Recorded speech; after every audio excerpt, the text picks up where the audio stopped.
Hi, everybody. Welcome to Mormonish. I'm Rebecca. And I'm Landon. And we are so excited about our guest today. We have a good friend on. We have Ganesh with us today. How are you? Fantastic. It's lovely to be here with you. Now, what time is it where you are? Because we are in different time zones, absolutely, across the world from each other. Well, it's 5 o'clock on Wednesday afternoon here. So I'm ahead of you by a day. So I'm coming to you from the future. From the future. That's very exciting. This is going to be a prophetic episode. Tell us what will happen tomorrow. That's right.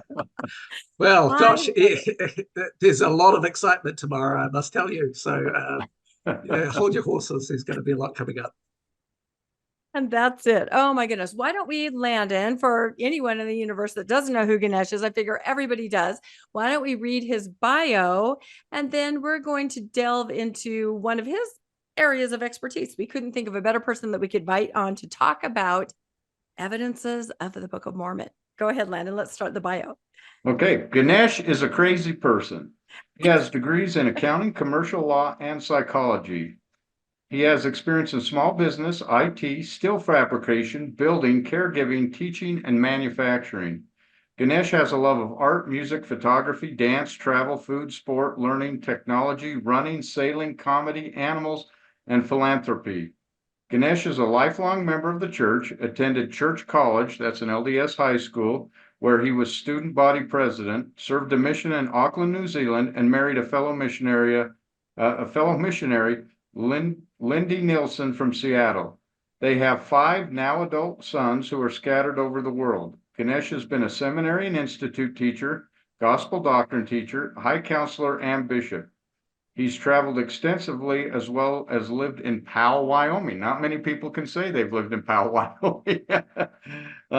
He has a very close to Cody, so I've been watching your podcast about that. Oh, very close. Yes. Right? He has a keen interest in church history and is currently writing a biography of Joseph Smith. Ganesh currently resides in Wellington, New Zealand, where he still attends the ward he grew up in and was the bishop of. So that's excellent. Welcome, Ganesh. Quite a life. That is quite a life. And I like the first line. This is a crazy person. And that's the kind of person that we want on Mormonish. So you fit right in. So the reason that we invited Ganesh on today is because there has been a new series that is being put out on Book of Mormon Central. I don't know if probably a lot of you have noticed this. It has very high production values, and it's called A Marvelous Work. And its mission is to present evidences of the Book of Mormon. Now, Landon and I personally feel, if you remember everything we went through last summer, the fundraising dinner at Book of Mormon Central and Elder Rasband speaking there, and they were trying to raise $10 million. And we were invited and uninvited and invited and ultimately uninvited. Anyway, we feel like maybe that money, we feel like maybe that was going toward this project, which just kind of sprung up last month. And we are on our second episode. And this episode, well, I should say when we watched the first episode, it put forth some concrete evidences, some physical evidences. It helped to prove the veracity of the Book of Mormon. And we sort of thought, okay, they've pretty much thrown everything they have at it. I feel like from now on, they're just going to go straight at the text. And what happened, Landon, in episode number 2? They went straight at the text. Yep. And we should say the physical evidences they showed in part 1 were 3 evidences that weren't really evidences. And there's actually, we watched it with John Lundwall. Yeah. He was going on with Mormonism Live like 2 days later. So they went through that first episode. So if you want to catch that and see the response to that. But this time we also watched it with Dr. Lundwall, who's in Mexico this time. And he had predicted they would be going to the text because he said they don't have any physical evidence. So they've got to go after the text. And this is what they did. So they went after the text. They went after Hebraisms and basically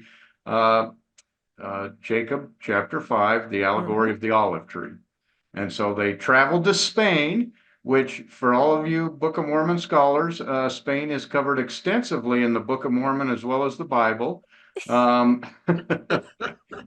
kidding. They went to Spain because Spain has olives. That's And right. And I believe the host, Scott Christopher, who is a well-known actor, if you've watched LDS films, I think he said that he served his mission there, didn't he? yes, he And that's did. why they Yes. returned to Spain to find some olives. Yeah. And again, production values, like sweeping shots of, olive orchards or vineyards. We'll talk about that later. And so again, the production values are just amazing. But what they really were trying to get at are evidences of the Book of Mormon within the text. So we thought, who can we have on to talk about this? Well, it's obvious. Landon and I came up with the same person right away. We got to have Ganesh on. Did you watch that second episode? And what were your initial thoughts? And then we're just going to dive into some deconstruction with an expert.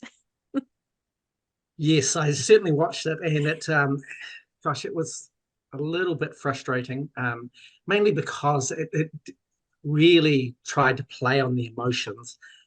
Lots of dramatic music, great scenery, particularly in Spain, and the idea that these very pivotal experiences of Scott Christopher, particularly on his mission, were a part of his testimony, and he was effectively sharing that with all of the audience. To me, it didn't have a lot of depth, certainly not a lot of textual analysis, and there were some things that were a little concerning, probably a little emotive. Firstly, he talks to a Jewish rabbi for whom he doesn't really give any credentials of. It's just a rabbi, and he seems to want the rabbi to say a number of things, but the rabbi's very clever, I guess, in really addressing some of the symbolism in Jacob rather than the history of Jacob chapter 5. And I think that's for some really good reasons, which I might bring up a little bit later. Because I will say, Ganesh, we did look up the rabbi and his credentials. He is a interfaith rabbi from California. And of course, it looked like they were either in Jerusalem or Spain. They were in this background with all the, the candles, and it looked like they were in some Jewish synagogue. But he was from California and Colorado and is an interfaith Jewish rabbi. And so he did kind of give an explanation. Well, he kind of gave his interpretation or what he found valuable from Jacob chapter 5, which was nothing to do with the allegory. He was talking how you could grow and how you could learn from it. And it's like, well, that has nothing to do with the allegory. And I don't know if you're going to talk about that a little bit more. But he certainly would have been throwing his own religion under the bus if he actually believed that Jacob chapter 5 was an allegory that described what the Book of Mormon claims that it's describing. So he seemed to me to that just makes a be lot of kind. sense. Didn't you think if he he's just an seemed to be interfaith, kind, sort of the rabbi, just sort of, being kind to the host who was asking him these questions and just trying to find a way to answer it in a way that the host would be happy about it. So that was my take. Scott Christopher definitely didn't get the answers that he wanted, but he made it sound like he had, But if you go back and you watch the interview, you realize the rabbi is being very kind, very generous, actually, because there's a lot of anti-Semitic material in Second Nephi, and and even Jacob 5 really is an allegory about how God has scattered these people because of their bad fruits, really, and that doesn't bode well for the Jewish community and that kind of Protestant Christian narrative. And that's certainly what you see in Second Nephi 10 and also 26. That idea that the Jews are to blame for not accepting Jesus. And I don't think any Jewish person can read the Book of Mormon and feel great about the storyline that the Book of Mormon proposes, because it's a very Protestant Christian justification for effectively genocide, and that's not okay. Yeah, well, the whole allegory is that religion, that the original religions, Judaism, the early Christianity lost its, it became bad fruit, and they had to graft in new branches or Gentiles to replace the bad roots and the bad fruit of the tree, which would have been Judeo-Christian values, and it had to be replaced with Mormonism in the end. So that for a Jewish rabbi to sit and talk about that, but that's not how he interpreted it. He was reading it as people could grow in another, that they could redeem themselves and grow new branches, basically, and was saying what a beautiful story that was, and completely missed the allegory of what it was. But well, I don't know. I think he understood the allegory. I think that he's probably just an interfaith person, like you said, who's about building bridges. Yes. So he's not going to call out Scott Christopher on the problems of Jacob 5 and the Book of Mormon in general with regard to the Jewish people. He's going to try and build as many bridges, as many comparisons, as many good symbolic things as he possibly can. Yeah, and he portrayed that. He seemed like a very kind man, who was doing exactly that, reaching out to others and trying to build bridges. Mm-hmm. So that's good. And then, of course, we had Scott Christopher then talked to Don Perry, who's at BYU, who's a Hebrew scholar and also a BYU professor, talking about the Hebrew Bible. I was surprised that they didn't actually use the word Torah the whole way through here, or any of those, that the idea, kind of was slightly odd when you're talking about the idea of this being very ancient, that they wouldn't use some of the terms that would ground it in that, time period. So, but the idea that there are Hebrewisms in the Book of Mormon, and Don Perry's identified a number, is interesting, but it's not, to me, it's not an evidence of the Book of Mormon, because of course Joseph Smith has the Old Testament. So if he's using any parts of the Old Testament, those parts are going to come through to the Book of Mormon, and you could point to them as Hebrewisms, but it's because you're copying Hebrew, or actually an English translation of Hebrew.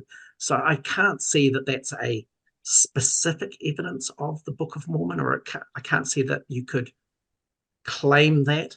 And so, it's a little weak to me. It also seems a little disingenuous to me that they always go to BYU to get their answers.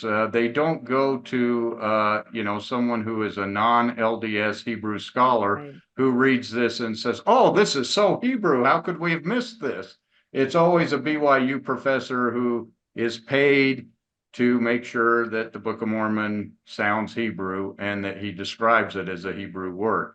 And to me, that's disingenuous. Let's go get some outside scholars who aren't paid by the church, who can make evaluate that and determine whether there's Hebraisms in there or not. Well, BYU is amazing. Think about what we learned in the first episode, the Pleistocene horse, right? Those horse bones that they've been waiting to see of a teeny tiny little miniature horse.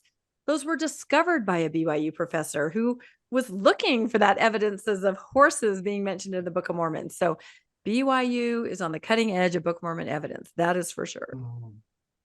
Yeah, it's funny also that the rabbi, when he was saying, your LDS scholars see some of these things, he did not say, there are scholars across the world who recognize the Book of Mormon as having these Hebrewisms. And in fact, that's actually the biggest anachronism of the Book of Mormon, because the Book of Mormon suggests that, Nephi and his family have the first 5 books of Moses.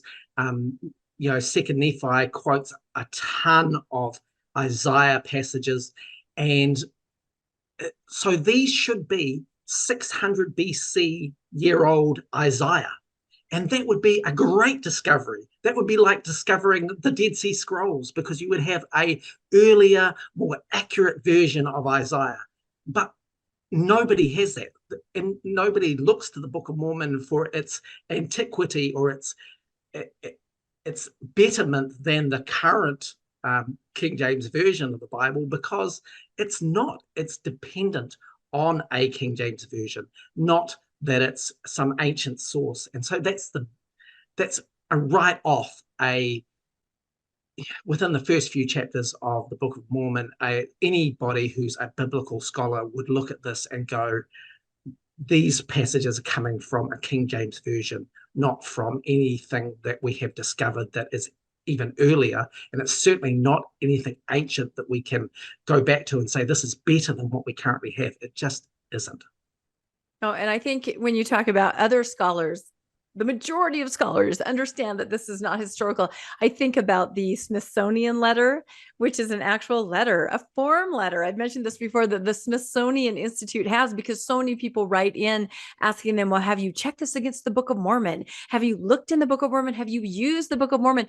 They have this very kind, again, I'm using the word kind, form letter that they send out that's, with point by point. We in no way find this historical. We do not use this for this. This is not a valid and it's signed the Smithsonian. Again, I'll link this in the show notes because I talk about this all the time, because it's just, these well-meaning LDS people, they, send in this information and it's just not accurate. It's just not reality. You can't use the Book of Mormon to fact check the Bible, right? You can't, because the Book of Mormon is dependent on a King James Version Bible. But the other way around, you can, right? You can fact check the Book of Mormon from the Bible, which tells you that the Book of Mormon is written later. It is dependent. So, even our own scholars, Dan McClellan is, he's very upfront about this. Book of Mormon is a 19th century text. You have to read it from that perspective. You cannot utilize it to get anything that's more ancient than 1829. It's just not possible. So this is right away a complete red flag there, and of course that means that there isn't any evidence of antiquity in the Book of Mormon, as much as we would like there to be so. And we're going to show that very clearly as we go through actually the text of Jacob chapter 5, because for some reason, even though that this episode was about Jacob chapter 5, they didn't actually go through it. They didn't talk about it. And even when Scott Christopher is in Spain with this olive grower, Lewis, he is asking these questions about grafting, and Lewis is completely, counteracting what he's saying, because how you would grow an olive orchard is not how it is represented in Jacob chapter 5. But there's that Mormon blinders on again. Scott Christopher is going, oh, this is amazing, I can't believe it, this is all lines up. And I'm like, he just said the complete opposite of what you just said. So as long as you have sweeping music, it doesn't matter what's said. Yeah. People feel that something important has been said and they get all teary and goosebumps. That's all you need. And you're in a beautiful orchard, beautiful scenery. Yeah. I do want to go back to that Bible idea, though, because Jacob chapter 5 is actually a lost book of the Bible. It's written by a prophet named Zenos, who is not known in the Bible, but it's supposedly a prophet from biblical times who wrote this on the brass plates, and they took it with them. So it would be considered a lost book of the Bible, unknown to man at this point. That should be very interesting to biblical scholars if this is an actual lost book of the Bible. Yet we see absolutely no interest from biblical scholars of this Jacob chapter 5. Right. And again, we're saying the Book of Mormon claims that it is a lost book of the Bible. The Bible knows nothing about it. Bible scholars know nothing about it. But the Book of Mormon claims in its little header, this is a lost book. This is the prophet Zenos. I wonder if that's like Dr. Zaius in Planet of the Apes. It sounds kind of similar. Well, Joseph certainly liked his Z's. We say Z. In New Zealand, we talk about that all the time. Zelf and Zenos and some of the planets. Zip. Yeah. And I feel like I think about my kids when they would make things up. Z is kind of an edgy, fun word. And I wish a linguist would look into this, because I do feel that when people try to make things up, they tend to just default to sort of a Z word. And Joseph has the planet Zip. He has Zenos. He has Zelf. And I'm sure there are other ones if we start thinking about it. It's like Dr. Seuss. well, Xenos is in the Book of Mormon a couple of times, along with Zenoch, all right? And that's just Enoch with a Z and Enos with a Z. So, these are very common Joseph tropes. These So are the he's things taking An existing a name. Hebrewic name and adding a Z in front of it is what he's doing. Oh, interesting. That's exactly right. And there are some problems with that actually in that first bit of Jacob that I'll talk about. But you're absolutely right, Landon. This Jacob chapter 5 should be like the Dead Sea Scrolls.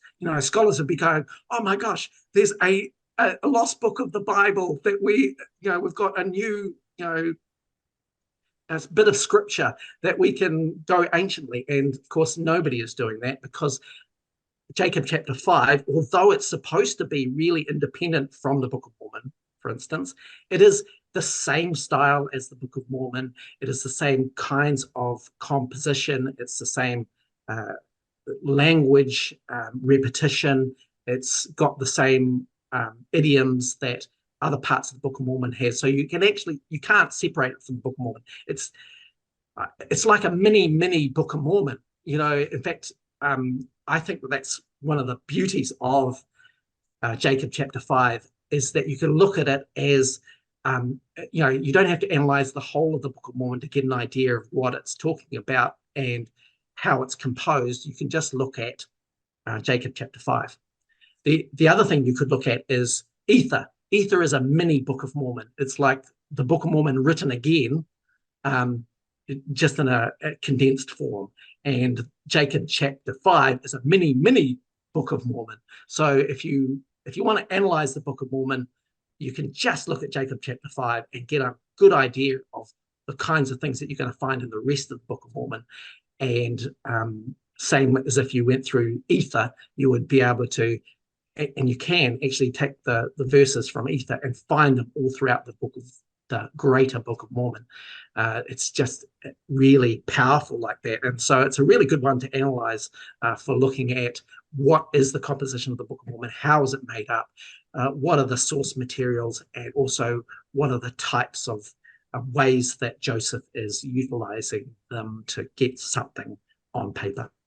That's an interesting point. Yeah, I hadn't thought of that, but if Zenos is really an old, much older than 600 BC, it should be written to sound a lot like Isaiah, or maybe some of the older, Psalms of the Psalms or Songs of Solomon or something along that route.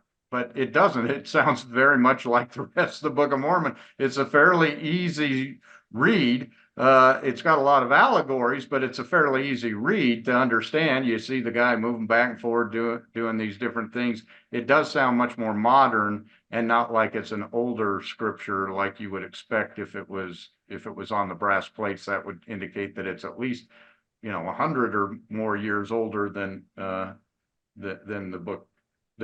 anything in the Book of Mormon. Yeah, and the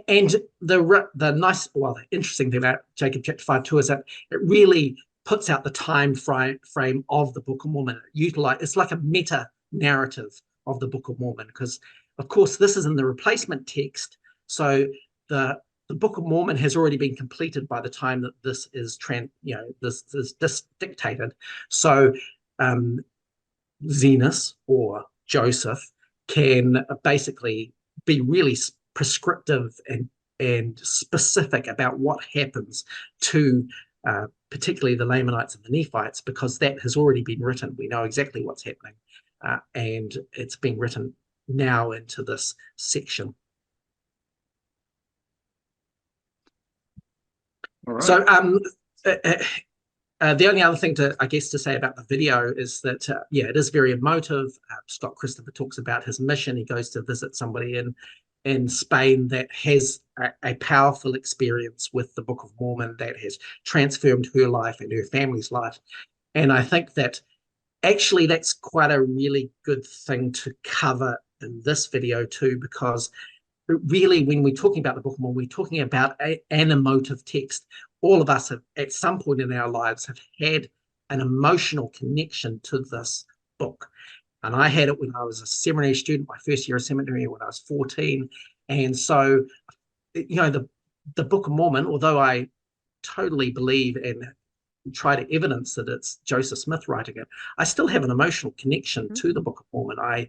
It's sacred to me because it was part of my coming of age, my understanding of the world and spirituality and God, and so I think that, well, almost all members of the church have had that in some form or another.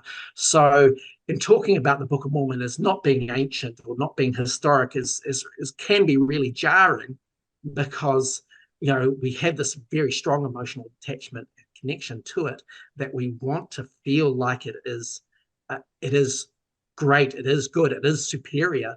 And we've got videos like Scott Christopher's evidences of the Book of Mormon, with that emotive music to stir up those feelings, to make us feel good, we're going to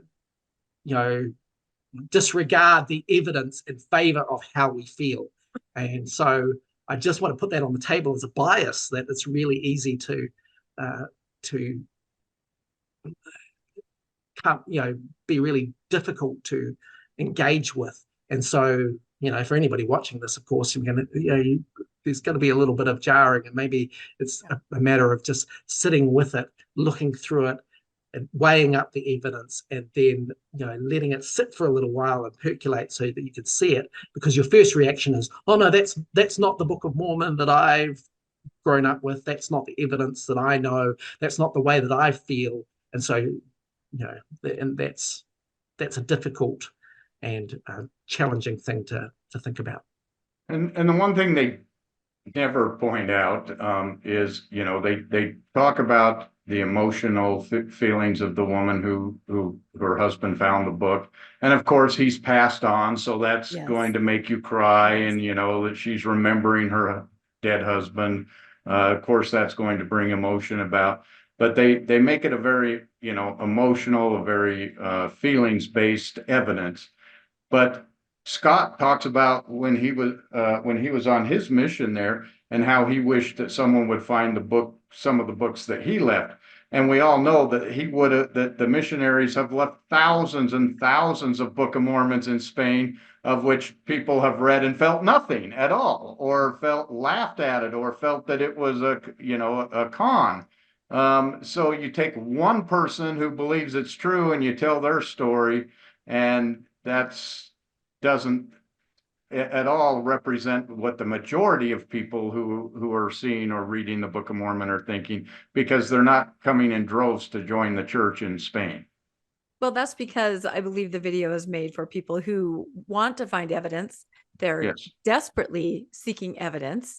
They're not being exactly critical about it. And I'm glad you brought that up, because after each section on the textual evidence, the rabbi or the BYU professor or even the Olive Garden, the bottom line at the end was sort of, well, but still, you need to pray about this. You need to feel this. It all went back to that. No matter what they had presented, there was still a little section where they made sure that you knew the only real way to understand that this is real and this is true is that you need to feel it. It has to be based on feeling. So, and they returned to that over and over, as they did in the first video. So this video is for people that want to feel that, and they will in this video. I mean, it is very highly produced. And it should be brought, that whenever you have to use emotion to convince somebody of something, that's not critical. That's not fact-based. I mean, how often did you go to science class and they said gravity, and they had music and a lady crying about how gravity kept her from floating into space?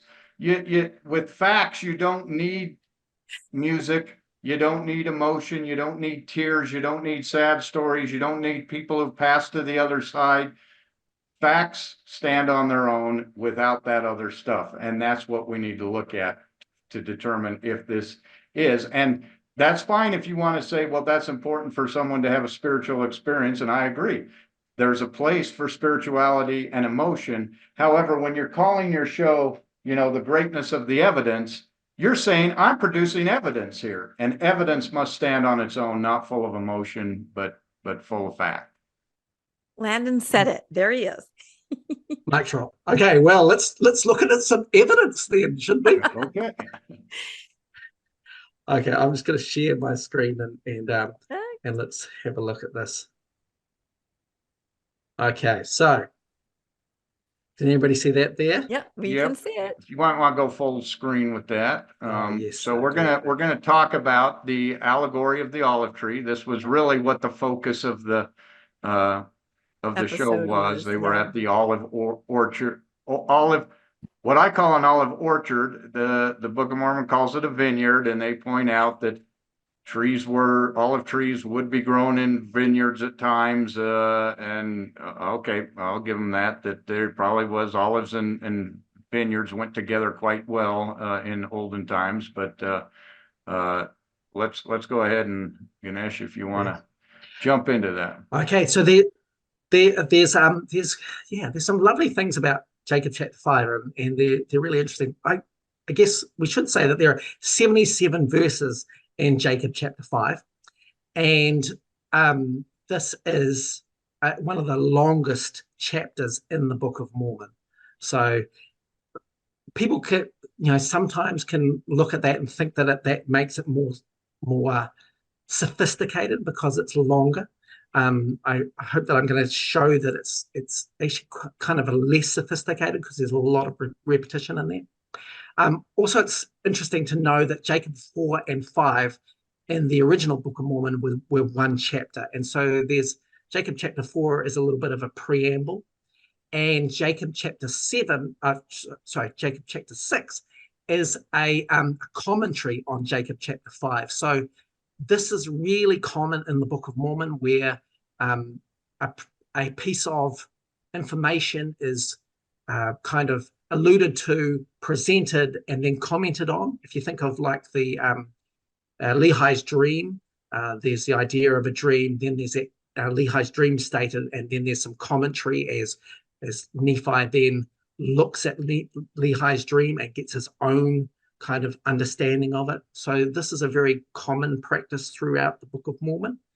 And so we're only just going to look at Jacob chapter 5, but you've got to realize it's in context of Jacob chapter 4 and chapter 6 for us to see those kind of patterns. But one of the things to see right away, what I've done is I've tried to give a comparison. On one hand, I've given what I believe are the sources for Jacob chapter 5, and on the Jacob chapter 5 side, I've highlighted them with the color code so that you can see where the ideas are coming from and how they're being played out in Jacob chapter 5. And so I'll just do an overview first, and then we'll come back to it. But you can see here I've got a number of New Testament passages that are being utilized. Matthew, some in Matthew with regard to the idea of a good tree and a corrupt tree, and also the idea of laborers in the vineyard. Those are really great metaphors in Matthew that are being utilized in Jacob chapter 5. We have Luke chapter 13 and Luke chapter 20. This is Luke chapter 13 is the parable about the fig tree, and the idea that there are the master of the vineyard is going to go to look and get the fruit of the fig tree, and then find that it's not producing fruit, and want to know what to do about it. And so he's using the servant to get answers, and then to dig and prune and dung it so that it will bear fruit. And also Luke chapter 20, where there's a vineyard and he's sending the servant to get the fruit that's going to come in season. But the biggest makeup of Jacob chapter 5 is actually Romans 11, because this here is where presumably Paul is talking about Israel being the wild olive tree, and this is the idea of grafting, and all of the understandings of grafting in Jacob chapter 5 come from Romans chapter 11. Wait a And minute. so So we hear from the apologists that there's no way that an unlearned farm boy from upstate New York could possibly know how to graft an olive tree or how to care for an olive tree. But you're saying right here in Romans chapter 11, we're given exactly how you would take a wild olive tree and make it tame, and how it would compare the Gentiles taking over the grafting. This is the exact same concept as is in Jacob chapter 5, and it's in Matthew, or it's in Romans. Romans chapter 11. Okay. Which was written, what, 500 years after, no, 700 years after Book of Lehi Mormon left era. Yeah. for Jerusalem, supposedly. Yeah, that's right. So, yeah, I mean, the whole video was about Hebrewisms, right? But we should really talk about New Testamentisms. The idea that there's all of these New Testament ideas and quotes and passages and phrases that are used throughout the Book of Mormon. And there are thousands of them. And Jacob chapter 5 is a great example because, yes, you're absolutely right. This idea of grafting is coming from Romans chapter 11, and that's obviously available to Joseph Smith in his King James Version of the Bible. And am I correct in saying that the New Testament isms should not exist, because that is well after when Lehi would have left? He should not have those with him. They should not be in the Book of Mormon. That's correct. And they can't be in the Book of Mormon unless there's some magical way of information transporting between the areas, because even Jesus predates these ideas of Paul, right? So there's no way. And so this is a total anachronism. And anybody who is a biblical scholar who is reading Jacob chapter 5 will find these extensive passages from the New Testament. And they're dependent on the New Testament, of course. They're not like earlier ideas that the New Testament is playing upon. These are, the Book of Mormon is dependent on these ideas in the New Testament. Now, I can see an apologist saying, well, if the New Testament authors all had Zenos to copy from. It's cute. Yes. It's the missing document. It was by Zenos. If only they would have said, "Oh, listen to the words of Zenos," and then it would have validated. Oh gosh, so many things. The other part that's a big part of this allegory is Isaiah chapter 5 and the idea of a vineyard. And that, of course, in Isaiah chapter 5, he's talking about grapes in a vineyard, not about olive trees in a grove. But you can see the same things, bringing forth grapes, wild grapes, the idea, these are just the same ideas. They're being utilized in Jacob chapter 5. Now, one of the other significant contributions to Jacob chapter 5 is actually Alma chapter 32. Because that passage, which talks about the idea of a seed growing, is modeled after Matthew chapter 13. But Alma chapter 32 is a lot more specific about the idea of nourishing and getting root and coming up. And of course, Jacob chapter 5 is in the replacement text. Alma chapter 32 is written before Jacob chapter 5. Does that make sense? Yeah, And yeah. Replacement text refers to the rewriting. Is that what we're talking about? So the replacement text is, Martin Harris lost the first book of the first part of the Book of Mormon. And so Joseph Smith kept dictating from Mosiah through to Moroni, and then he had to come up with something to replace that beginning. Okay. And so Nephi, first Nephi, second Nephi, and Jacob, Jerem, Enos, they are the replacement text. And so Alma is being written or before Jacob is being written. So we know that Joseph has access to Alma chapter 32 because it's already been transcribed. And so that's why But he there are can two- see the future, because the future, those books have already been written, even though I don't know if everyone realizes that, because you read it in order and you think it's written in order, but it's not. They backtrack back and forth. And this is a really big tell, of course, that the replacement text is dependent on the text that has already been written in the Book of Mormon. So that's kind of interesting too, as an idea. A couple of ideas from Alma chapter 32 that come up in Jacob chapter 5, and that's that nourishing, bringing forth good fruit, and also the idea of being plucked up. So those come through.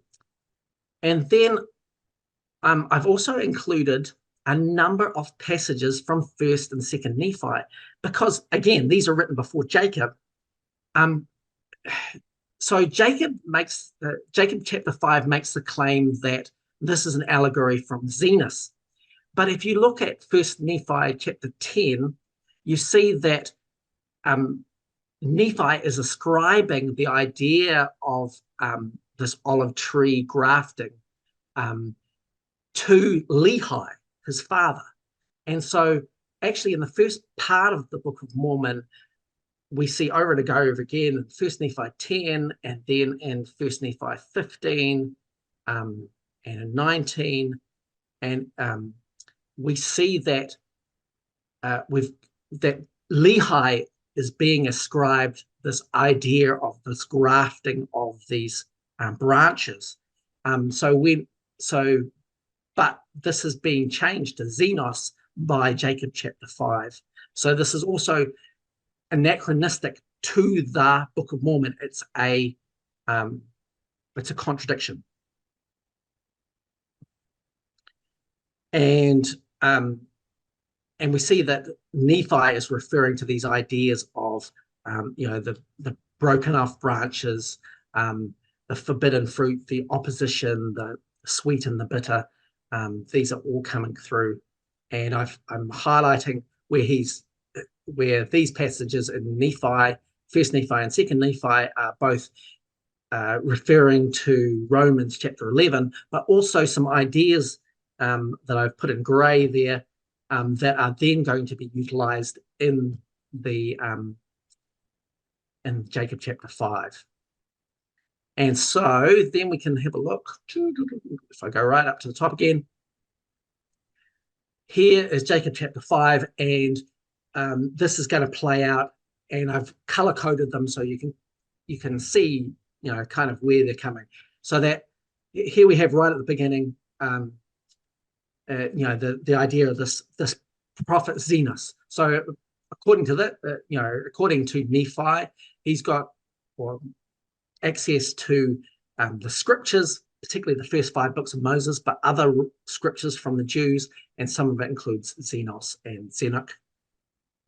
And he's utilizing this here. So he's actually reascribing this to Zenos, I guess, because maybe it sounds like it's more authoritative if it's not just Lehi. If it's he's writing pseudepigrapha, so he's writing in the voice. He's writing Jacob, but then he's also Jacob is using pseudepigrapha to ascribe these writings back even further to before the Book of Mormon, before the Lehi and his family come out of Jerusalem.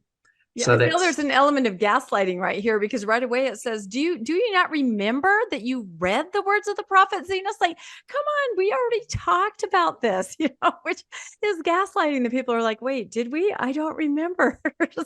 I love it. And this goes with our John Lundwall episode, because he says that it's a literate society, and here he is saying, don't you remember reading this? Well, that means they are able to read. Yep, that's another huge apologetic. What does the word read mean? Because it's very important that half of them are oral, only some of them are literate, and so they keep reinventing the interpretation of the word read. But here's another example, Landon. You're absolutely right. Do ye not remember to have read the words of the prophet Zenos? Most people would say, oh, that means it was a reading literary society, which we know did not exist at that time. It's absolutely right, and we can't get away from that, and we can't get away from the fact that Jacob chapter 5 quotes many of these passages from these other scriptures word for word. Sometimes he's getting the concept, sometimes he's paraphrasing, and other times he's actually using the same words word for word. And if you thought about this, how difficult this would actually be to do, because if you think that this is in the original Hebrew, or in the case of the New Testament it might be in Greek, and this is being transcribed into English, and yet Jacob chapter 5 is getting the exact same words in the exact same order, that, and it's coming from this a very ancient source. It's impossible. And so again, this is a reason why scholars would read these and go, this is just reforming whole lots of other biblical passages into a storyline. And Joseph is pretty extensive, actually. He's using a lot of tree metaphors throughout the whole of the King James Version Bible, because he's using the fig tree, the vineyard, the olive tree, the good and corrupt tree. So these are he's doing basically a soup. Jacob chapter 5 is a soup. It's a bit of Matthew and a bit of Luke and a bit of Romans and a bit of Isaiah and a bit of what he's already compiled with regard to Nephi, and putting them all together and mixing it all around and going, wow, hello, this is amazing. And a dash of zenith. I just can't get over that. Oh, that just gives it that little zing, doesn't it? Little zing of zenith. That's it. Suddenly the fact that he's using this tree idea all throughout the Book of Mormon is problematic, because this is the New World, which does not have domesticated fruit trees. Correct. They do not know what grafting is. They do not know what an olive tree is. Correct. So the whole intent of writing an allegory on how to raise a fruit tree or an olive tree, which none of these people have ever tasted, they've never seen, they don't know what a graft is. There's no purpose in having an allegory that nobody understands what they're talking about. And yet he uses this over and over and over. Now, if this was a story of, how corn was planted with the squash, yes, and, the three sisters idea and how they're growing crops that way, that might mean something to the New World people who grow domesticated crops that look like that. But in this case, and you can say it's an old world story, but that doesn't matter. If you haven't seen any of this or don't know what grafting is, it would mean absolutely nothing to you. And you would think, if they were reading such things, that they would then start to try to domesticate some trees and try to do some grafting and try to bring that technology back, of which there's absolutely no historical basis for that. So again, the whole use of trees in itself is allegorical, because of course they had trees, but they didn't have domesticated fruit trees that they were growing, and they would have not understood this. But the narrative is that they did have fruit trees. Landon, yes, and I and our friend Melissa just went through the Red Cliffs Temple, and there was some beautiful artwork in there, mostly of Christ. But there was a picture from the Book of Mormon, and it was a picture of a Nephite woman putting a metal helmet, metal sword, metal shield, metal spear on her stripling warrior son. But also very prominently displayed was a bowl of wonderful ripe peaches that were right there in the window of her house. So we looked at that and said the very same thing. What an anachronism. There were no, as far as I know, domesticated fruit trees. And of course, we know an allegory depends on using elements that are extremely familiar, so that you can then take that, think outside of the box with the extremely familiar elements and mix them up in a new way so they mean something. If none of them mean anything to begin with, you don't know what anyone's talking about. And it reminds me of these TikToks I'm sure you've seen, where they, Jesus has come and he's talking to them, the Nephites, and he's using all these words that they don't understand. And they're standing in the back, go, what did he say? What's it? Sheep? Who? What? who? They literally can't understand a word he's saying because they have no context, because none of the things he's talking about exist in their world. And this is a similar scenario. You're absolutely right. And look, the Book of Mormon was written for a 19th century audience. It was written for people who already had an understanding and who were completely immersed in the King James version of the Bible. So Jacob chapter 5 feels familiar, and it does the same thing to members of the church today. It makes them feel like this really does it feels biblical, because it is. It's concepts and language and phrases completely out of the New Testament and some out of the Old Testament. So it feels true, even though, as you can see with the with taking these phrases and putting them into the text, they are very, very pervasive. It's throughout Jacob chapter 5. There is large sections, large ideas. I mean, and you should get a copy of this and fact check me, because and there's probably some others that I've missed, but the idea that these concepts are all throughout Jacob chapter 5 is, it's demonstratable. It's not like I'm picking these out of thin air, but you can go through, you can look at those verses and find these concepts, this language, these phrases, and also just keeps going and going and going. And one of the reasons it's so long, 77 verses, is that it's repetitive. They are doing the exact same thing. They're taking the branches out and grafting them in somewhere else. They're taking those grafts out and putting them somewhere else. And so they're going through the same motions with the same ideas over and over again. In fact, there are a number of passages which are word for word the same, almost as if he did a cut and paste, just further down the page. ChatGPT. ChatGPT. Yes. I like what you said just about seeming familiar, because you're right. It would be removed enough that you wouldn't say, oh, this is a straight Bible verse, but you would be well versed enough in the Bible that it would feel comforting to you. It would resonate with you because it's something you've read over and over, and it's familiar and it fits your paradigm. So that's definitely a way to get somebody on board with new text, is to have it really hearken to familiar text, I think. One other thing that is really interesting to note is that the allegory starts off with the idea of an olive tree, but it actually swaps halfway through, about verse 42, to trees of the vineyard.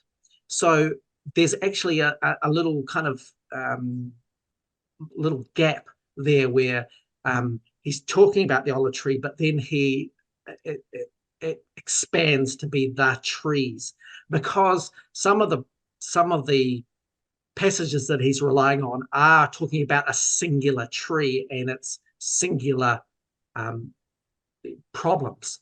But of course, when he's applying this to a nation and also different groups of scattered people, he's going to have to, identify with a whole lot of trees.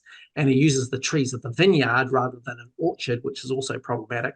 But that's because all of the passages that he's using from this are saying vineyard. So he's using that same word rather than orchard, because generally the tree metaphors are just a singular tree. So therefore they don't have it. They're not. And the vineyard idea is from Isaiah, right? So you can tell when he goes from the Matthew, Romans to the Isaiah, because he changes from talking about a tree to a trees in the vineyard. That's kind of true, but you can see here in Matthew 20, the hire the laborers into the vineyard. So the idea of vineyard is very present in the New Testament as well. It's there are definitely some here's Matthew chapter 7, which is talking about a good tree and an evil tree, but here Matthew chapter 20 is talking about a vineyard. Matthew chapter 24 is talking about the branches and those tender roots. Luke 13 is talking about a vineyard. Of course, in Luke, he's talking about a fig tree in a vineyard and not an olive tree in that's correct. That's correct. Yeah. Any tree will do. Any tree will do. With branches, you can make the allegory. It's all going to fit. That's right. And that's exactly what's happening. He's effectively taking all of these tree metaphors and then, squashing them all together into this allegory, which proves his point, which is that, Israel is being scattered, and some of that scattering is the Nephites and the Lamanites, the good fruit and the bad fruit, and he's able to kind of weave the narrative of the Book of Mormon, this meta story, into this idea of Israel, because one of the things that's happening is that when he's transcribing this, when he's dictating Jacob chapter 5, Joseph is at the Whitmer farm, so he's got an audience. This is not just Oliver or Emma in a little cabin in Harmony. He's got an audience, and his audience are much more familiar. They're German Protestants, so English is their second language, but they are they're steeped in the Bible, and these ideas of these metaphors and the idea that this is the Book of Mormon is something special, and that the Nephites and the Lamanites can be described in this larger diaspora of Jewish scattering. These are things that are really appealing to the Whitmers, because it gives a weight to the Book of Mormon that this is this foretold text. Prior to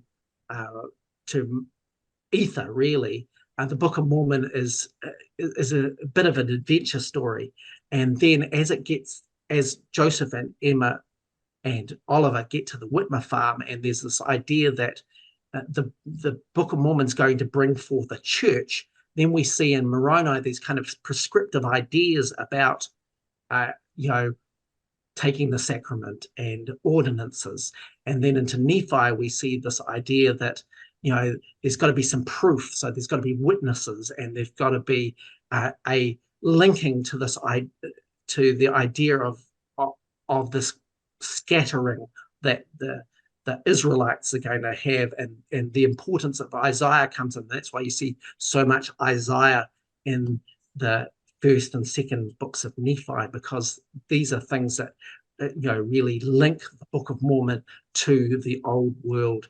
And so we see the scope of the Book of Mormon changing depending on the dictation sequence, and we see in Jacob chapter 5 the idea of all of this kind of coming together, with the idea that the Nephites and the Lamanites are these part of this greater scattering of the Jews, which link them back to the Old Testament.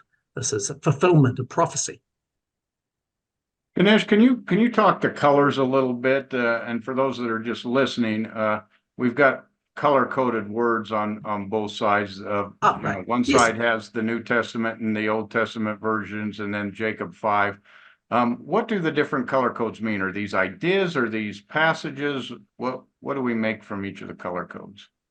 If I had more colors, I probably would have done, specific passages. But what I've just done for ease of simplicity is just to go, green is Matthew, yellow is Luke, purple is Romans, red is Isaiah, and blue is Alma, and gray is Nephi.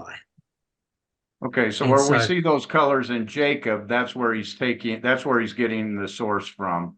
And some correct. Of these you said are word for word.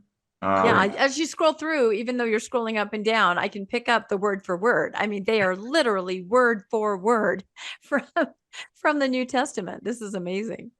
Well, you can see this one here. Let us prune it and dig about it. And I've got a color code that red for Isaiah, and you can see that he's getting that. Where is it? Oh, yes, down here, pruned and digged are in that same passage in Isaiah. We get in Luke, I think, is the most interesting, the idea of the fig tree in the vineyard. He's using the word cumbereth, which is really a really odd word, because it's not Unusual something that word, you would yeah. normally hear. But cumbereth also comes into Jacob chapter 5. You can see, I will cast in the fire and burn them, that they may not cumber the ground of my vineyard. So that's coming from Luke, where he's going, I come seeking fruit and I find none, cut it down, why cumbereth it the ground? And if it bear, and down to 9, if it bear fruit well, and if not, then after that thou shalt cut it down. So the idea that these ideas are paraphrases most of the time, but there are then specific ideas. So what do we see? Isaiah, there's 2 really interesting servant master interactions. One of them is in Luke chapter 13. So here, the master of the vineyard, the Lord of the vineyard, comes, has a conversation, right? So verse 7, then said he unto the dresser of his vineyard, or the servant of the vineyard, behold, these 3 years I come seeking fruit and find none, cut it down, why cumbereth it the ground? And then the servant's answering, Lord, let it alone, I'll dig about it, I'll dung it, and if it bear fruit, well, then that's good, and if not, we can cut it down. And that's the same interaction which is happening in Jacob, where the master is kind of frustrated. Why is this not producing fruit? And the servants consoling the master, going, no, it's okay. We'll try again, and we'll nourish it a little bit more. And if it brings fruit, that'll be good. And so we see that same interaction happening in Jacob. It also happens in Isaiah. The Lord of the vineyard in verse 4 is really lamenting, what could have been done more to my vineyard, what that I have not done in it. He's really lamenting the idea that this vineyard is not doing well. It's producing wild grapes, wild fruit, and why is it bringing forth wild? Well, it says wild grapes in Isaiah, of course, and in Jacob it's saying wild fruit, but it's this kind of lamenting of the master of the vineyard, the Lord of the vineyard, that this is happening to the fruit. This is happening to his vineyard. And the same thing is happening in Jacob. And I'll find the passage. Where is it? Because he's using exactly the same words in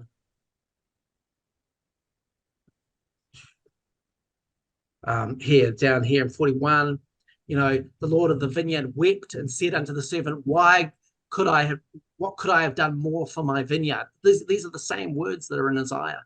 So he's, it's just coming from Isaiah. It's coming from Luke 11 and Isaiah 5, because this interaction between the master and the servant is being played out in Jacob again and again and again. He's using the same kind of interactions. And the other one that's really prominent is that idea in Matthew of laborers in the vineyard. The idea that this is the last time, this is going to be before the second coming. And so Matthew really is about hiring laborers into the vineyard at the 11th hour. And we see that same concept coming up in Jacob chapter 5, right towards the end, where down here,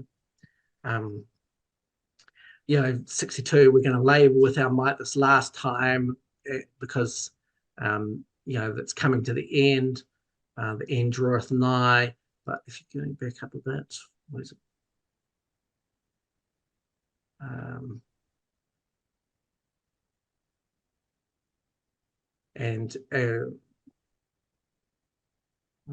Hang on, let me see. There's so much to go through. Verse 17, the Lord of the vineyard sent his servant, to go and bring other servants.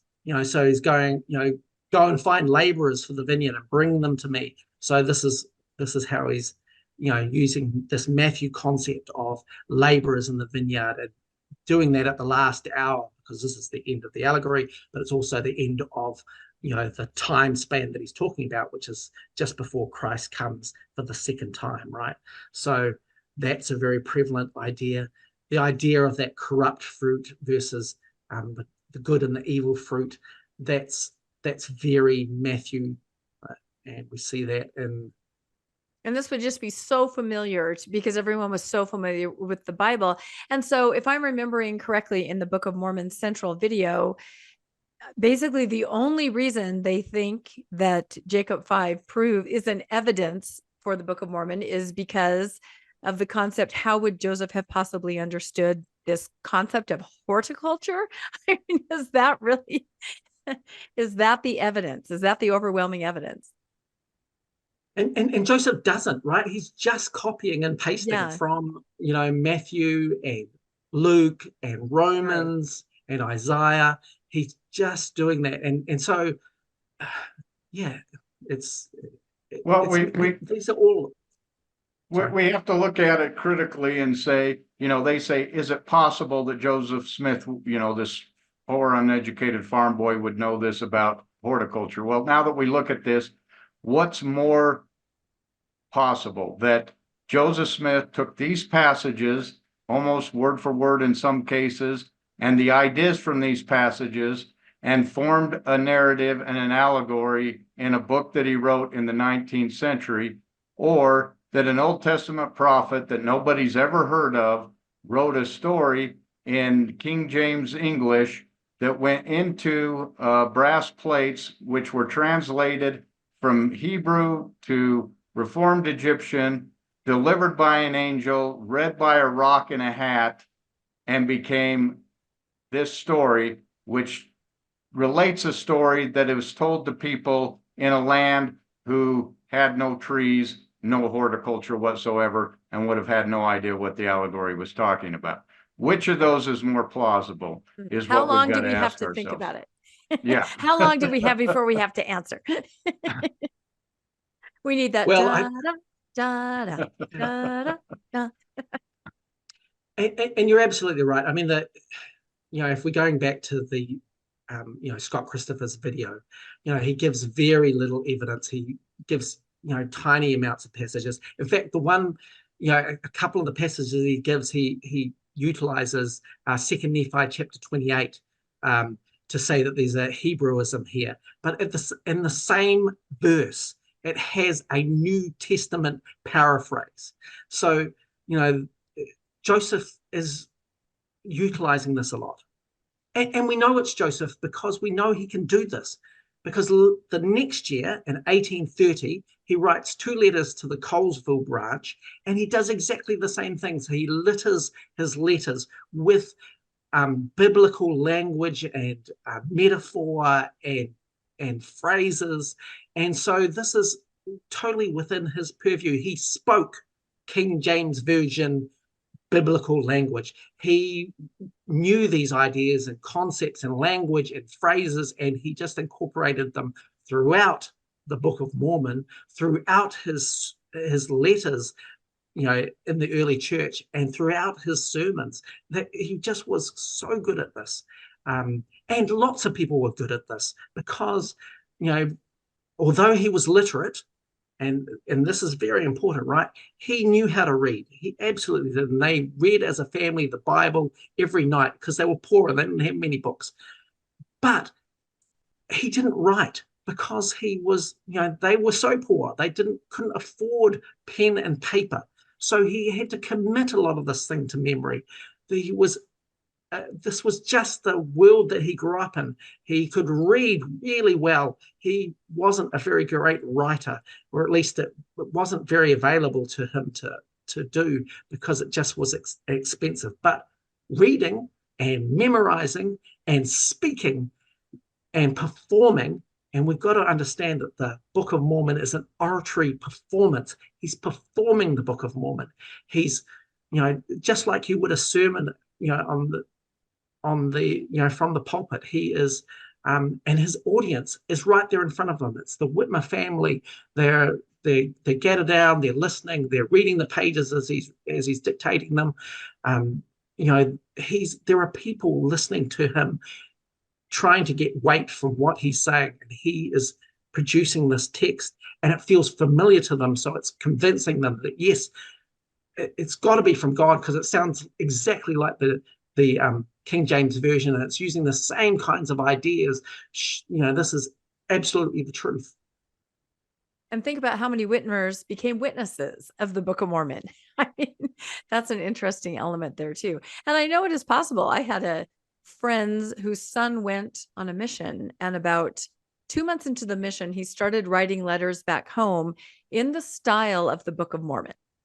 And he was extremely good at it. Like, I don't know if he was having a mental break or what was happening, but every single one of his letters looked like it was a page out of the Book of Mormon, just detailing everything that they had been doing throughout the days. So people are orators. People can memorize. People can perform.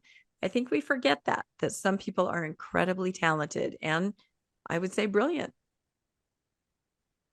Yeah, he was a great storyteller. Yeah, he was a great storyteller. And he could synthesize information and put it into a story.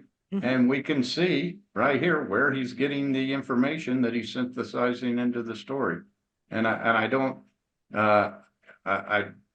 think you can argue when you start seeing words like cumbereth, which are not English words that you would typically use in that place, and yet he uses it there. Yeah. This is just too coincidental for that much to be in common. Well, and do you think that he perhaps on some level didn't even realize he was doing it? If you're so familiar with another text and you're giving an oral performance, your brain is drawing on everything that's in there. I mean, it may be possible that it's not as calculated maybe as we think. And he really is just drawing on every single thing that he knows, that he's read, that he knows from the back of his hand. And he's just telling the story again as he knows it. I think there's some good indications in the text that he's got an outline, like he knows, what's going to happen. But yes, you're right. I think he's riffing at the time, right? Because he's in front of somebody, and so that's why you see a lot of that repetition. I mean, look, you could get ChatGPT to write Jacob chapter 5, and it would come down to 10 verses, because effectively he's rehashing the same thing over and over and over again with a slight variation as he's building upon the narrative, and he's using the same phraseology. He's using sometimes whole verses exactly the same as previously. So it's a very oratory style. And what's really odd about this, of course, is that Jacob, at the beginning of the book of Jacob says, oh, the plates are very small. We have to be really careful about what we write here because there's not much space, and it's really hard to engraven these things on here. So Jacob's making that argument that this is really difficult, and so we're just putting the precise things down on here that need to be said. But Jacob chapter 5 is repetition after repetition after repetition. Like it's really wordy, it's incredibly repetitive, it's using the same phraseology, and that's really indicative of an oral storytelling. That's how we tell our stories. We tell them again and then again and again and again. It's not how you write stuff down, because if you write stuff down, you're trying to be concise. It's like that whole adage, if I had more time, I would write a shorter letter. Because what you would do is you would write it down, and then you would revise it, and of course you'd take a page and you'd make it a third of a page, because you would be more concise. But when you're speaking oratory and you're giving a performance like Joseph is doing, he's being incredibly verbose. He's going over the same ground again and again and again. He's using the same phrases. He's using a lot of repetition, and that's great for performance and for convincing, but it's not great for any literary work. It's not great for writing. And according to Jacob in the beginning of the book, there's a very little space, and it's really hard to engrave. So we're not going to put anything down here that's not absolutely necessary. Like, and it came to pass, and it came to pass. So, and that was another thing they mentioned as a Hebrewism. I think the word "and" over and over, they highlighted that, which again to me is like an oral performance. When you say we have cows and chickens and goats, and we've got pigs and frogs, and if you're writing it, you're not going to write cows and pigs and horses, and you're not going to do that. It's an oral performance. You're going to use commas, and if that's the argument, then pioneer children sang as they walked and walked and walked and walked and Hebraisms right there. Hebraism right there. Yeah. Oh, look, and you can absolutely see that in the original manuscript and in the printer's manuscript, right? There is no punctuation. Yep. The Book of Mormon is one big sentence that the printer had to go through and do commas and full stops and starts. That's why so many of the verses start with "and" is because it is a run-on sentence.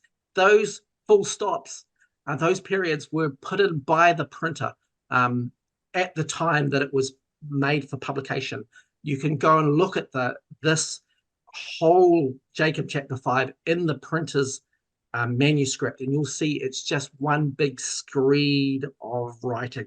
There is no punctuation. There are no sentences. It is one long verbatim idea.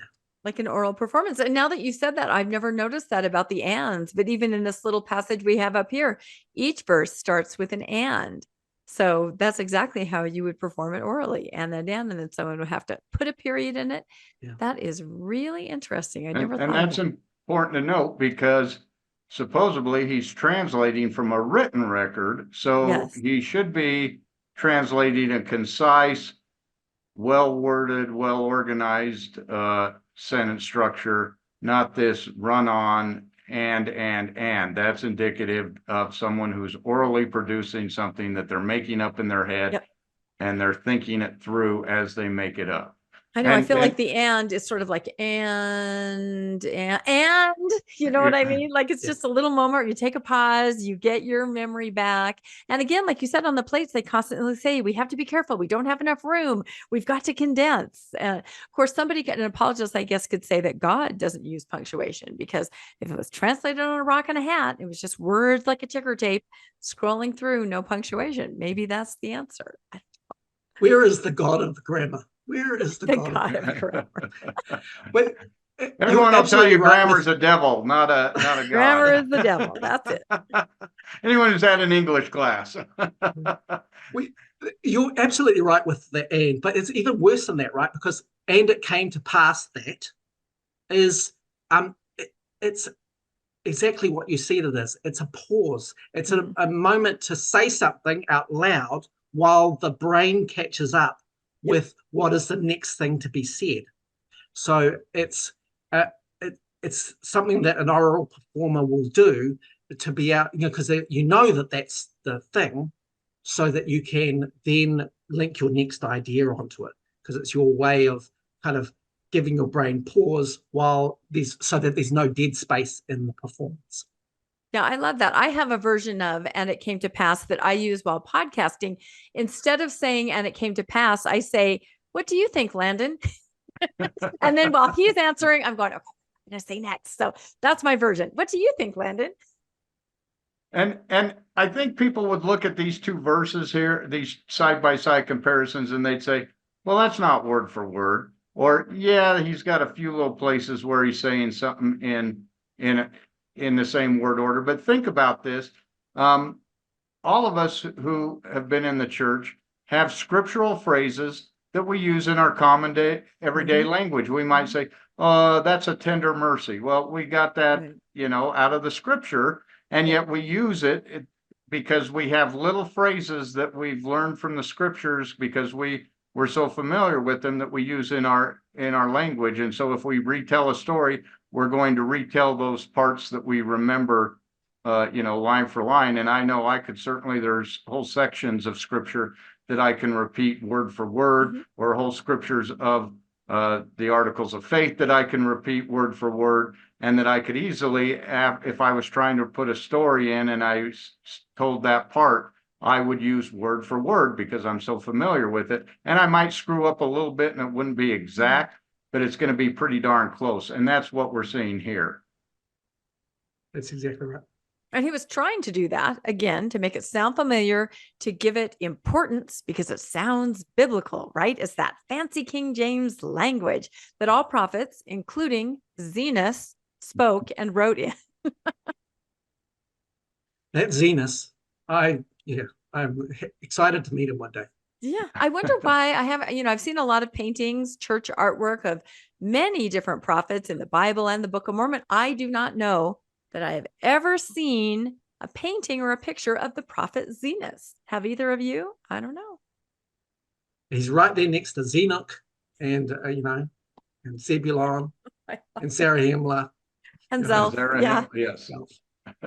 I was stunned to find out that Zelph is in the Dr. Seuss book, One Fish, Two Fish, Red Fish, Blue Fish. I was reading that once with my kids and I'm like, there's a character named Zelph in Dr. Seuss. I don't know which came first, Joseph Smith's translation or Dr. Seuss, but I one or think the Dr. other. Seuss may have been plagiarizing from Joseph Smith. That's what I'm wondering. That's very possible. Well, this has been really interesting. I hope that everybody's been able to follow along, and I hope that you paused your screen a little bit if you wanted to just make some comparisons, because while we were scrolling through, you probably see my eyes darting back and forth, but I was like, oh my, he's so right. Look at this. It's just incredible when you parse it out like that. It's just amazing. Do either of you have any predictions for the next episode of Marvelous Work and a Wonder? It seems to come out every month and a half. And again, I feel like it will probably focus on the text or some kind of textual analysis as an evidence. What haven't they hit yet? Let's see if we can see around a corner and be prophetic in what they're going to do next. Did they already cover chiasmus? I think they kind of did in the first one. They did in the first one. They addressed it. Now, whether they'll go deeper or not. Yeah. I think they're going to try to show maybe some cultural similarities or, like maybe pyramids, that there's pyramids there and pyramids in Egypt. Mm-hmm. So they're obviously the Hebrews built the pyramids there because they were slaves. I think they may try to show some cultural things like that. Try to tie it to Israel or tie it to the Middle East in some way. Yes. That makes sense. Okay. My prediction is that they're going to talk about Christ and Christ's preeminence in the Book of Mormon, because I think that's something that we try and convince people that the Book of Mormon is special because it has so many references to Christ. And so the idea that he's mentioned so many times by authors way back that, Christ is the central focus of the Book of Mormon and you can rely on it because it leads you to Christ. That would be my take of, it's not the best evidence, I think, because that's actually entirely anachronistic, but it's a good reason to invest in the Book of Mormon and to feel superior because we have all of this, understanding of Christ in our unique scripture. No, I think that's a brilliant prediction. I think that might be right. I mean, given the title, Another Testament of Jesus Christ, right? And given that they can't focus on Mormon doctrine that's in the Book of Mormon because there really is none as far as, any of the things that make Mormons unique, Christ is about all that's left. And of course, there can be a lot of really feel-good moments as they show people that it means something to them and they found Christ through the Book of Mormon, which I'm not even denying that happens. I mean, that's a real thing. But again, back to feelings, the book means something to you because you feel something does not make it true, I guess, is what we're trying to say.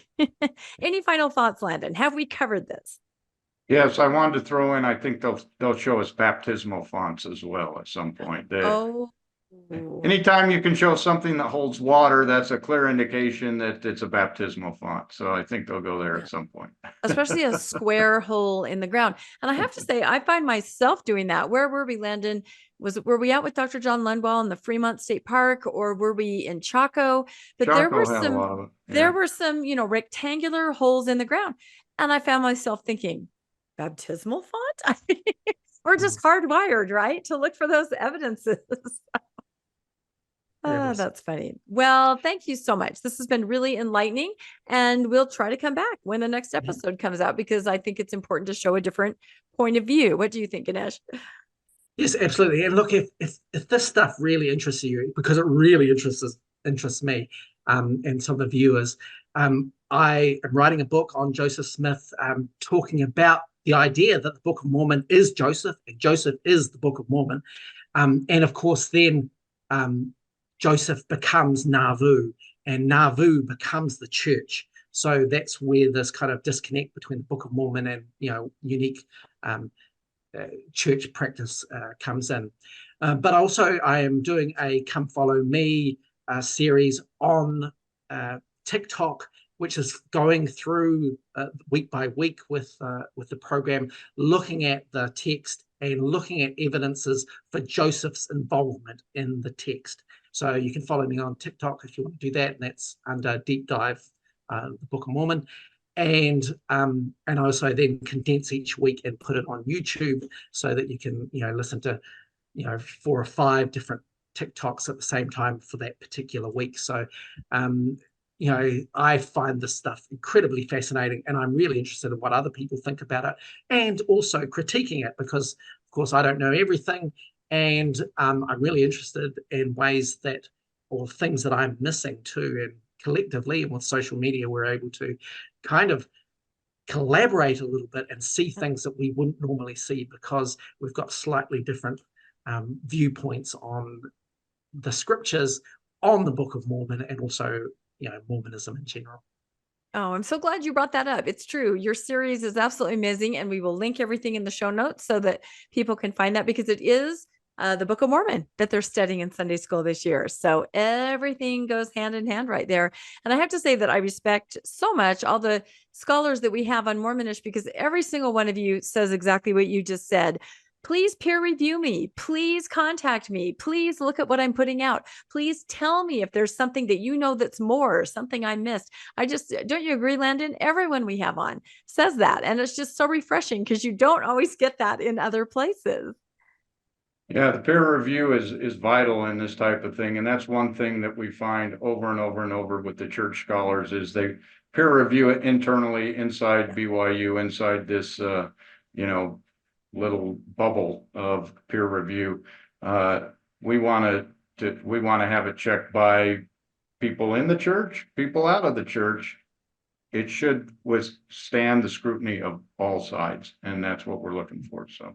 Yep, that's exactly right. So excellent. Well, thank you so much, Ganesh, and thank you, Landon. And please comment. Let us know what you think about this comparison of Jacob 5. Let us know if you've seen the Book of Mormon Evidences, a Marvelous Work, and what you think about it, and if you'll be watching the next one. I'm not sure how many episodes are going to have altogether. Like I said, this was number 2. Maybe we'll link both of them in the show notes. We probably will, so you can take a look. So please comment and let us know what you all think. Like and describe. I can hardly speak tonight. Like and subscribe to Mormonish Podcast. And if you'd like to be made aware of when new episodes come out, you can hit that notification bell. If you'd like to donate to Mormonish Podcast and help financially support our effort, we always have links in the show notes to Venmo and to PayPal, and also to mormonishpodcast.org. And we really appreciate those of you that do donate. We absolutely could not do this without you, and we thank you so much. So thank you again, everybody, and we will see you all next time on Mormonish. Thanks. Thanks for joining us for another episode of Mormonish. We really appreciate our listeners and would love to hear from you if you have a story you'd like to share. You can email us at mormonishpodcast@gmail.com. You can also find us on Facebook, Instagram, and on our website, mormonishpodcast.org. And don't forget to look for us on YouTube and like and subscribe. Keep joyful, everybody.